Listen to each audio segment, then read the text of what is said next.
Bienvenidos, esto es el Español Digital, la verdad sin complejos, nuestro programa La Lupa. Y yo soy Paco Vendala. Y hoy tengo el lujo, de verdad, el honor, el placer de estar con una persona interesantísima, un gran intelectual, un hombre que lleva escrito mucho, esperemos que siga escribiendo más, y sobre todo para un tema tan vidrioso, tan difícil, tan complicado, tan triste, como es el tema de ETA, del terrorismo en Vascongadas. Aquí tenemos a Fernando Vaquero Oroquieta. Fernando, buenas tardes, ¿cómo estás? Muy bien, y el honor es mío. Muchas gracias. Bueno, pues nada, yo creo que más bien es mío porque yo no soy nada más aquí un mero intermediario. Vamos a ver un poquito, bueno, de Fernando Oroquieta podemos decir que ha escrito cientos de artículos, pero también unos libros magníficos. Tenemos este que fue La constelación masónica, fue una incursión en un tema también muy vidrioso, muy difícil, muy complicado, pero se ha especializado de alguna forma y aquí lo tenemos en seguir ese tema tan difícil también como es el del separatismo, el secesionismo en Vascongadas y tenemos aquí tres de sus principales libros. Ahí los tenemos, biografía no autorizada del PNV, de Navarra a Nafarroa, la otra conquista y la ruta del odio, 100 respuestas claves sobre el terrorismo. Son libros que yo recomiendo vivamente, son maravillosos. Si realmente uno quiere saber de qué va este asunto tan tremendo para España y por supuesto también para Vascongadas. Pero ha sacado un nuevo libro que hoy traemos aquí y del que nos vamos a centrar un poco por premura de tiempo, de ETA a H. Bildu, las pieles de la serpiente. Yo creo que el título ya prácticamente anuncia todo, pero el contenido es un libro amplio, es un libro largo, es un libro muy bien escrito y es un libro que da unas claves que yo hasta ahora de verdad no había leído nunca sobre este asunto. Es un libro muy recomendable, no puede faltar en una biblioteca de alguien que realmente quiera saber y, por supuesto, una vez que se sabe, poder opinar sobre este asunto. ¿Estás de acuerdo conmigo en esto, Fernando? Eres muy generoso. Muchas gracias. No, hombre, no, no, no, no. Bueno, el libro es yo qué sé, vamos a es una maravilla. A mí me ha encantado. Yo creo que hay que seguirlo y sobre él te vamos a hacer una serie de preguntas. Por supuesto, lo que dice el libro es muchísimo más, pero a mí me gustaría que nuestros seguidores se queden con una serie de ideas clave y tú eres la persona más indicada para ello. Lo digo sinceramente, no es peloteo ni mucho menos diplomacia, que no son dos de mis virtudes. Puedo que tenga otras, pero esas no lo son. Bien, yo quería preguntarte una serie de cosas. Vamos a ver, Fernando. ¿ETA nace, dónde nace ETA? Porque es que siempre estamos con lo mismo, que si nace en un seminario, que si no sé qué. ¿Dónde nace ETA? Sí, bueno, el grupo precursor de ETA se llama EKIN y se forma en el curso académico 1952-1953 en la Facultad de Económicas de Bilbao. Y los fundadores son media docena de jóvenes vizcaínos y un guipuzcoano. Se llaman EKIN, nacen en el entorno del Partido Nacionalista Vasco, preocupados por la cultura vasca, por el aburguesamiento del Partido Nacionalista Vasco, por la necesidad que ellos entendían de que había que relanzar el nacionalismo vasco en una situación en la que se encontraba totalmente desmovilizado. España ya había terminado su guerra civil, Europa había terminado su tremenda guerra civil mundial, y nos encontrábamos en un nuevo escenario en el que la dinámica de bloques imponían una serie de determinantes de carácter geopolítico, pero concurrían un montón de movimientos, ¿no? El inicio de la industrialización, la emigración masiva del campo a la ciudad, la pérdida de control por parte de la Iglesia de amplios núcleos de la sociedad, en buena medida a causa de este tipo de movimientos socioeconómicos, el acceso, porque España siempre tuvo acceso a las corrientes ideológicas del resto del mundo. Y entonces, en el año 52, el nacionalismo vasco, el PNV, se encontraba totalmente en la clandestinidad, era muy poquita gente, estaban totalmente desmovilizados y, en cierto modo, resignados. Entonces, esta experiencia se repite, se incorporan más gente joven Y en el año 56-57, el grupo Ekin se integra con las juventudes del Partido Nacionalista Vasco Eusko Gaztedi. Pero la experiencia no llega a los 2 años. Los jóvenes procedentes de Ekin entienden que el PNV no está maduro, que los veteranos no quieren dejarles volar solos, etcétera. Se escinden de Eusko Gaztedi y es entonces cuando, en el año 58 y públicamente en el 59 con un manifiesto, es cuando ya se constituyen con el nombre de Euskadi Askatasuna ETA, reclamando como hitos legitimadores de su proyecto político el gobierno vasco del año 36-37 y el ejército gudari. Ya. Has nombrado la iglesia de Pasada. Aquí siempre ha habido una polémica, que si en las sacristías, que si no sé que hay algún que otro libro por ahí. Vamos a ver, ¿tiene algo que ver la crisis evidente, para mí por lo menos, en la que entra como católico, en la que entra la iglesia un poquito después, a raíz del Concilio Vaticano II, o no influye para nada en ETA este asunto? Vamos a ver, ETA nace en una sociedad que todavía es en gran medida cristiana. Es cristiana en las formas, se trata de un Estado confesional y la mayoría de militantes del Partido Nacionalista Vasco eran personas de convicciones católicas, muchos de ellos de comunión diaria. Entonces el nacionalismo vasco y ETA como una expresión más moderna del nacionalismo vasco, pues lógicamente partían de esas realidades y se intentaron, lógicamente, movilizar y favorecer de los factores de esas realidades que les proporcionaban libertad de movimiento. O sea, en los años 50, los años 60, no tanto las sacristías, porque eso es una manera un poco genérica y reductiva de hablar de estas cosas, como los espacios de libertad que tenía la propia iglesia, sus centros de ejercicio, sus casas de montaña, sus grupos de espiritualidad, sus centros de cultura, de formación de adultos, etcétera, pues había un movimiento social muy importante, con una acción católica numerosísima, con sus estructuras especializadas de la JOC, la JAC, los maestros católicos, el mundo rural, la hermandad de oración católica, con una metodología que era el ver, juzgar, actuar, que en cierto modo pues presagiaban un poco algunas de las nuevas corrientes del Vaticano II. Entonces, el nacionalismo vasco y ETA, antes que nada, son nacionalistas y partían de esa realidad. Sin embargo, ETA no nace en un seminario y ETA en ningún momento es una organización confesional, que sí Vale. pudo serlo el PNV en sus orígenes. Y la Iglesia como tal institución, o sea, en ningún momento hay una indicación pastoral de vamos a apoyar al nacionalismo vasco. No, lo que pasa es que un sector muy importante de la clerecía vasca y de los miembros de las órdenes religiosas, pues tenían convicciones nacionalistas vascas. ¿Por qué? Bueno, pues esto ya venía del siglo XIX, de la derrota política del carlismo, del supremacismo vasquista que relacionaba una cierta predilección divina por un pueblo vasco que permanecía católico, mientras que Francia y el resto de España eran mucho más laicistas y anticatólicos. Entonces se van combinando una serie de factores que ETA lo que hace es beneficiarse de esas situaciones. Vale. Entonces no tienen durante mucho tiempo ningún empacho en recurrir a casas de ejercicios, al apoyo de sacerdotes simpatizantes, ojo, pero eran siempre iniciativas de carácter, por decirlo de alguna manera, individual. Luego Vale. las realidades diocesanas pues eran muy distintas, en el sentido que había obispos muy nacionalistas, otros en absoluto nacionalistas, otros indiferentes e incluso obispos que al contrario, que estuvieron siempre posicionados en contra del terrorismo o del nacionalismo, por entender que se trata de un egoísmo de los pueblos. Claro. Una cosa muy importante, porque claro, ETA es una banda, vamos a decir, un grupo terrorista. ¿De dónde viene la inclinación o la opción por el terrorismo?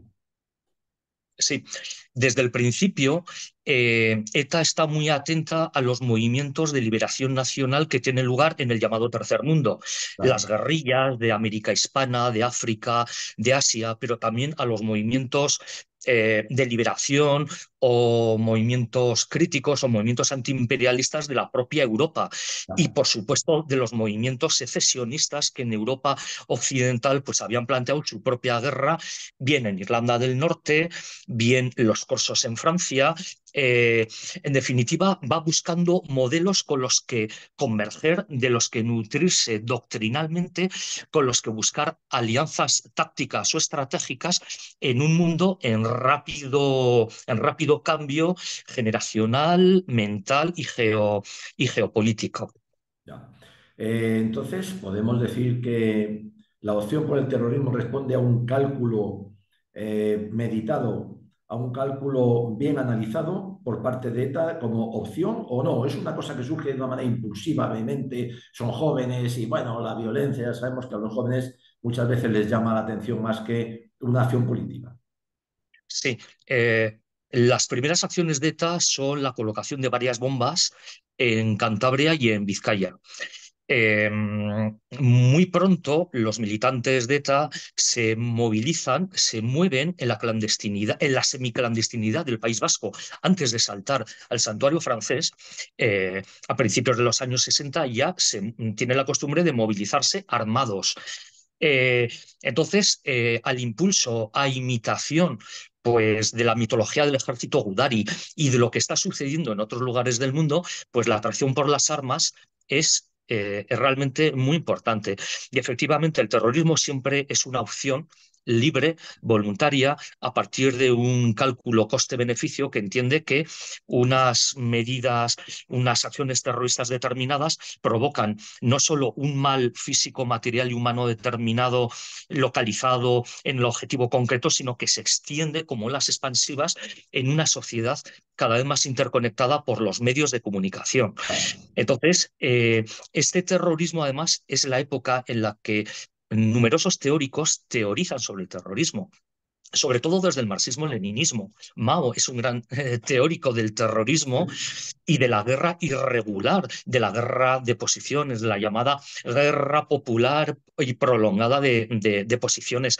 Y en las asambleas de ETA, sobre todo en la tercera, en la cuarta y en la quinta, se estudian particularmente el marxismo-leninismo, maoísmo y el recurso de la estrategia, que en definitiva se trata de cómo desde una posición de indigencia y clandestinidad derrotar a un enemigo mucho más poderoso en todas las extensiones, ¿no? Que tiene el pueblo con él, que tiene el ejército, que tiene los medios de comunicación, como una lucha aparentemente desesperada puede recurrir a unos recursos anómalos, atípicos, inhabituales, moralmente totalmente rechazables y que les permite una serie de ganancias a corto plazo. Claro.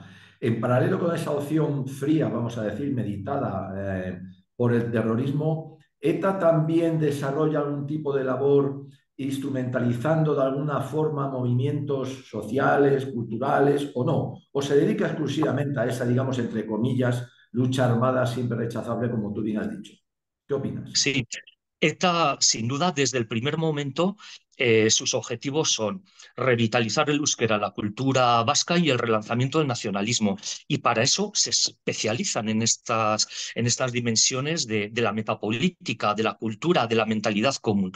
Entonces, ETA muy pronto organiza diversos frentes, frente militar, frente político, frente cultural, frente económico, y muy pronto pues empieza a trabajar el mundo de la empresa dentro de o relacionados con las primeras comisiones obreras.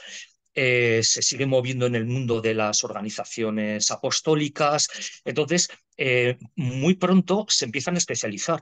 Lo cierto es que, por ejemplo, de los 5 primeros fundadores de ETA, pues 4 muy pronto dejan la organización y prácticamente todos se especializan, bien en la lingüística, bien en el mundo de la docencia y de la implantación de las icastolas, y bien en el mundo de la filología vasca y de la novela, ¿no? Es decir, lo que pasa es que esto es progresivo, la organización no nace con una idea desde el principio de vamos a desarrollar esto, no, o sea, tardan casi 2 décadas en configurarse como proyecto definitivo, porque la ETA del año 58 es muy distinta a la del año 77-78, que es cuando ya, tras la amnistía, la incorporación de los colectivos procedentes de ETA político-militar, ETA militar ya se constituye en una organización terrorista formidable por sus capacidades y por su voluntad de hacer daño y de sacar adelante, cueste lo que cueste, un proyecto de carácter hegemónico y revolucionario. Y es entonces, a lo largo de estas décadas, cuando surgen diversos partidos políticos, porque antes de constituir el Batasuna ya se habían constituido varios partidos políticos en la clandestinidad, Ajá. dirigidos por ETA, Hasi, Ejas, etcétera. Lo mismo pasa con las organizaciones sindicales, organizaron varias, la YAED, LAB, LAC, hasta que finalmente se configura ya en democracia y en legalidad, pues el sindicato Abertzale Lab, que tiene ahora una potencia tremenda. Lo mismo con el tema de la euskaldunización de adultos a través de las coordinadoras AEK. Lo mismo a través de sus juventudes, que han sufrido numerosas denominaciones, reorganizaciones y que ahora sufren una importante crisis, pues porque los sectores más juveniles se han radicalizado y se han ido de la organización. Es decir, es un Bueno, mundo en compleja evolución, pero eso no quiere decir que sus objetivos fundamentales no permanezcan. Sus objetivos siempre han sido el socialismo y la independencia y la bueno, euskaldunización. bueno, Entonces, eso ha sido lo fundamental y lo demás instrumental. Es instrumental el terrorismo, la democracia, todo es todo. instrumental, al Claro. servicio de la construcción nacional. Has nombrado antes una palabra que yo te quiero recordar. Supremacismo, supremacismo. ¿Es ETA un grupo, una organización supremacista, tal y como hoy lo entendemos, vamos, en diferentes aspectos, pero ¿es también ETA una organización supremacista? Sí, o sea, ETA no nace de la nada, ETA nace en un caldo de cultivo que es el del nacionalismo vasco. Y el nacionalismo vasco se centra en un supuesto hecho diferencial. ¿Cuál es ese hecho diferencial? Bueno, pues ha evolucionado, porque para Sabino Arana, ¿quién era vasco? El católico de 26 apellidos vascos que Sí, hablaba euskera y que odiaba a España. En claro. los años 30, en la época de la República, se van matizando algunos aspectos. Empieza el partido a desconfesionalizar un poco, a tener alianzas de carácter táctico con unos o con otros, primero con tradicionalistas, finalmente con los republicanos y el Frente Popular para constituir su república, su Estado vasco del año 36-37. Cuando ETA nace, el sentimiento de superioridad vasca se encontraba un poquito golpeado porque el nacionalismo había perdido la guerra, pero parten de, vamos a ver, si somos tan buenos, si tenemos una materia prima tan buena, si somos un pueblo con unas características de supervivencia excepcionales que nos diferencian con unos pueblos inferiores a nivel intelectual, religioso, moral, organizativo, torpes, obedientes, sumisos, bueno, pues algo habremos hecho mal y hay que modificar y cambiar de estrategia. Entonces, en esa línea de continuidad del hecho diferencial, pues ETA llega a un momento que dice, no, ETA es el que trabaja y es explotado en Euskadi. Da un salto ideológico muy grande con el supremacismo en los orígenes y entonces, digamos que elabora una concepción de carácter mm, ideológico clasista en el que en cierto modo se produce una cuadratura del círculo, porque unen elementos claramente identitarios en su momento etnicistas con unos elementos de carácter incluso internacionalista. Entonces ya el pueblo vasco es una élite, es es una, es un pueblo que se moviliza con un nivel de conciencia, de entrega, de sacrificio y de trabajo despiadado que está pues, por encima de los demás. Entonces, de ahí que siempre su diferencia sea nosotros y ellos. Nosotros, el pueblo elegido, la organización elegida, y los demás, que son los enemigos, las rémoras a eliminar o las dificultades a superar. ¿A quién odia ETA? Pues todo lo que no sea su propio constructo ideológico. Entonces, odia en primer lugar todo lo que se resista a su proyecto. Consecuencia, odia a España y a lo español, odia a Francia y a todo lo francés. Y en esta evolución de odios, pues llega un momento que incluso llegan a odiar a la propia Iglesia Católica. O sea, ETA, Herri Batasuna, Euskal Herria Bildu, hoy es una de las organizaciones políticas a nivel español con mayor número de ateos militantes, de agnósticos y sin apenas representantes dignos de la Iglesia Católica, porque si en sus momentos tuvieron vínculos bien familiares bien remotamente ideológicos desde la perspectiva de la teología de la liberación o la opción por los pobres, etcétera, aunque rápidamente saltaron al marxismo-leninismo, ¿no? Pues esta evolución les ha llevado a una crítica brutal de la Iglesia Católica, a la que llegan a concebir en la actualidad como un instrumento más de dominación del pueblo vasco por Ah, parte de las élites españolas que quieren falsificar y prostituir y maltratar y cohibir el espíritu del pueblo vasco. O sea, de hecho, en muchas iglesias vascas han aparecido pintadas de fuera religión extranjera, por ejemplo. Y no es casualidad pues, que en el entorno del movimiento, del autodenominado Movimiento de Liberación Nacional Vasco, Izquierda Abertzale, empresas culturales, pues haya vuelto de moda todo el tema de la brujería vasca, del culto pagano precristiano, que intentan reconstruir de una manera, de otra, claro, etcétera, etcétera. claro. Vamos a ver, ¿Bildu es ETA o Bildu es una emanación o Bildu es una pantalla de ETA o no tiene nada que ver con ETA? Pues a ver, Miquel Buesa, en uno de sus libros titulados Economía del terrorismo, afirma que a lo largo de todas estas décadas por ETA han pasado unas 7.800 personas, la mayoría de las cuales fueron encarceladas, mayormente en España, en menor número en Francia y luego otros pues, en algunos países de América Latina.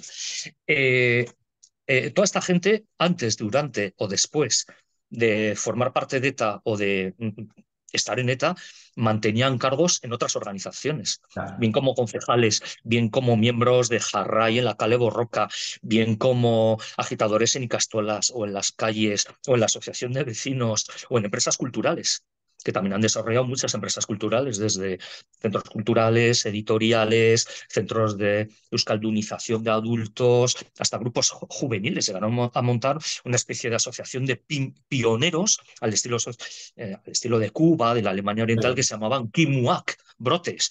No les fue demasiado bien, pero bueno, lo intentaron. Entonces, Bildu no habría existido jamás de no haber existido ETA. ya, Y luego, ETA, en su despliegue organizativo, culmina en el actual ciclo histórico en un instrumento privilegiado de la Constitución Nacional Vasca, que es Bildu, ya, claro, que formalmente no es el mismo tipo de estructura, ¿vale? Que no es exactamente la misma gente, claro, pues porque han transcurrido 2 generaciones, claro, 3, claro, pero el espíritu, la continuidad humana, instrumental, organizativa, mental, vamos a hacer una abstracción, vamos a imaginar un pueblo prototípico de la Guipúzcoa del interior de 1.500 habitantes. Pues de ese grupo, de esa localidad, que pueden ser muchas, pues siempre habrá un grupo de 50, 60 personas muy cohesionadas, y ahí están los activistas de ETA, los profesores de la Icastola, los activistas contra el tren de alta velocidad,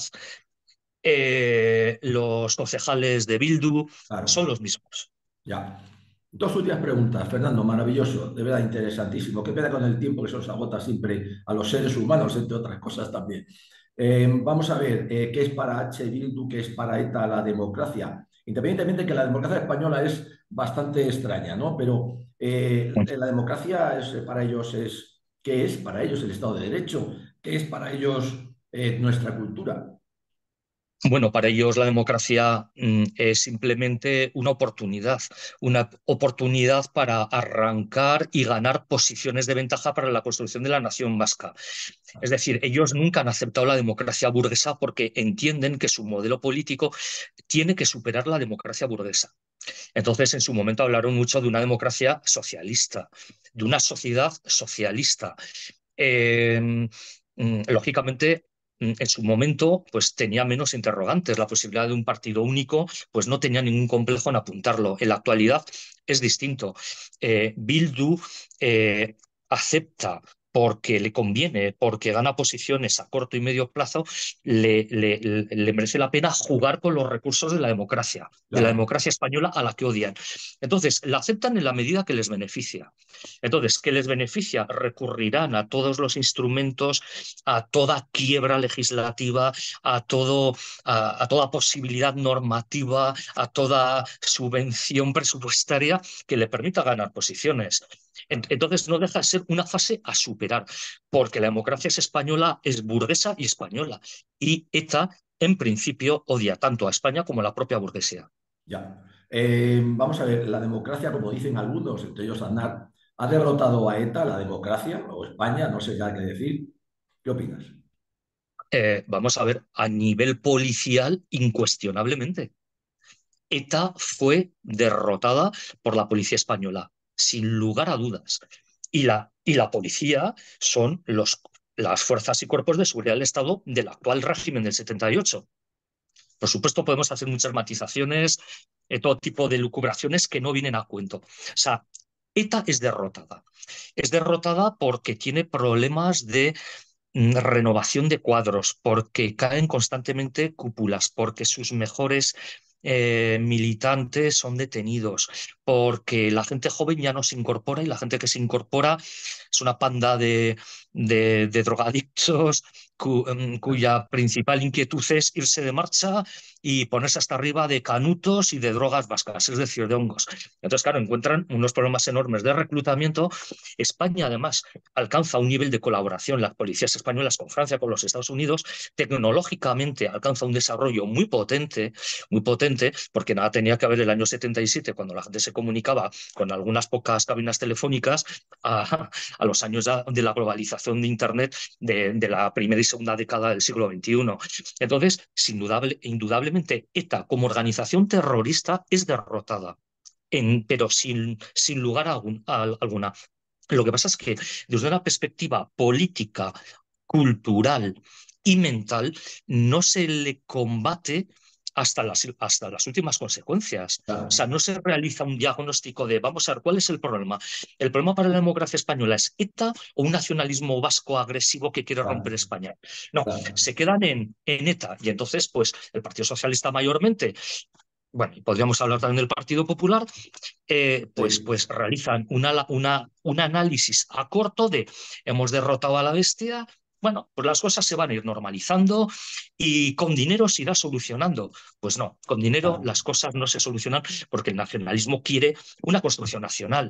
Hombre, están aprendiendo a ser pacientes, observan qué es lo que está pasando en Cataluña, sobre todo qué es lo que pasa en Europa. O sea, en Europa, pues que Europa, la Unión Europea, con todos los defectos, todas las objeciones que podamos hacer, no parece que de momento acoja la idea de una Cataluña independiente, de unas Vascongadas independientes, una Bretaña independiente. No parece que vayan por ahí los tiros. Entonces, están expectantes, pero mientras tanto construyendo su realidad, que es la nación vasca, eliminando de la mentalidad común, del imaginario colectivo, de los símbolos territoriales, pues toda presencia claro. simbólica española y que suena español. Claro. ¿Cómo ve Bildu, ETA, en fin, este entarimado, cómo ve esta, digamos, sobreinmigración que va inundando Europa, que va inundando también España y que evidentemente sus efectos los estamos viendo todos los días, no solamente en las calles? Para ellos, ¿esto qué es? ¿Cómo ven esta globalización que llaman ahora, digamos?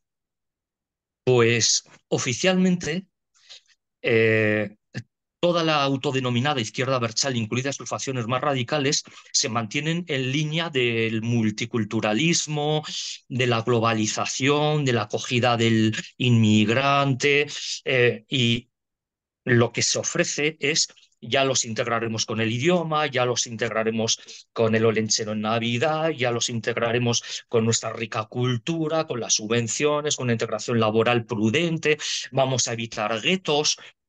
oficialmente.